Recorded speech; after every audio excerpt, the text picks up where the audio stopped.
अत्यंत दुर्दैवी घटना आहे।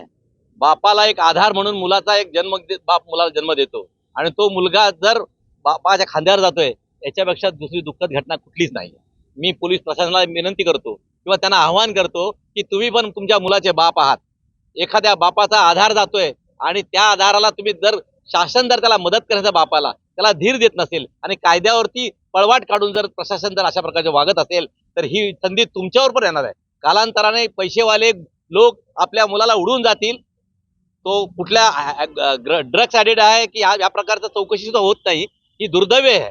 एक पैसेवाला पोरगा मुलाच्या मानेवरून गाडी नेतोय, एक धड एक साईडला आणि मुंडी एक साईडला, आणि पोलीस प्रशासन डोळे मुळपून बसलेले आहेत आणि आम्ही न्याय देतो म्हणून अशा प्रकारची संकल्पना लोकांपर्यंत मांडतात आहे। एक गरीब व्यक्ती वारंवार आपलं विनंती करतोय समाजाला की मी मी मी विकलांग झालोय, माझा मुलगा मला सोडून गेलेला आहे, मी ह्या पृथ्वीतलावर जगण्याचा मला काय अधिकार नाही। लोकशाहीमध्ये असं सांगताय की प्रत्येक माणसाला आपला अधिकार देण्याचा हक्काने अधिकार दिले पाहिजे आणि ती प्रशासन चालवण्याची शक्ती त्या पोलीस अधिकाऱ्यांना असली पाहिजे। एखाद्या मुलाचा बाप आपल्याला विनंती करतोय तर त्या बापाला आपण न्याय दिला पाहिजे। जर असंच जर आपण वागलो तर ह्या देशातली गरिबी कायमची नष्ट करण्याचं काम पोलीस प्रशासन आणि पैशावाले करणार आहेत हे सिद्ध होत आहे। मी लास्ट मला वॉर्निंग पोलिसांना सांगतोय की यानंतर या मुलाच्या वडिलांना जर न्याय दिला नाही तर सर्व जनता रिपब्लिकन पार्टी रोडवर उतरल्याशिवाय राहणार नाही। आपण त्वरित 15 दिवसाचा अल्टिमेटम देतो तुम्हाला।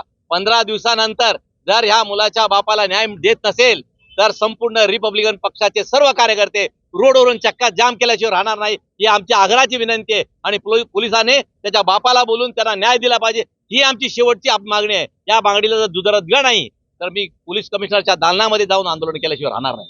हे दुर्दैवी घटना आहे की पोलिसांना माहित आहे की एक मुलगी ज्या आई वडिलांना एकटी आहे, मुलगा एकटा आहे आणि ते एकदम दुर्घटना अशी आहे की धड इकडे आणि मुंडकं या साईडला अशा प्रकारची खून झाल्यासारखं आहे ती बातमी आहे। त्यामुळे पोलीस मुंगळून बसलेले आहेत। त्यावर न्याय त्या पोराला पकडून त्या मुलाला न्याय दिला पाहिजे, त्याच्या बापाला न्याय दिला पाहिजे। त्या मुलाकडं तो कसा काय उडलाय, एवढ्या जोरात मारलेली की धड आलं। आतापर्यंत पहिला किस्सा आहे नवी मुंबईतला की जो धड आला आणि मुंडी आला अशा प्रकारचं उडवलेलं आहे। म्हणजे तो फार मोठा स्पीडमध्ये त्यांनी गाडी चालवलेली आहे आणि स्पीडमध्ये झाल्याशिवाय या धड आणि मुंडी आला होणार नाही हे आमची सगळ्यांना पोलिसांना हे म्हणणं आहे आणि ह्या देशातल्या सर्व नागरिकांना प्रशासनाला म्हणणं आहे की ह्याला न्याय जर मिळाला नाही तर रिपब्लिकन जनता नवी मुंबईत रोडवर उतरायचे राहणार।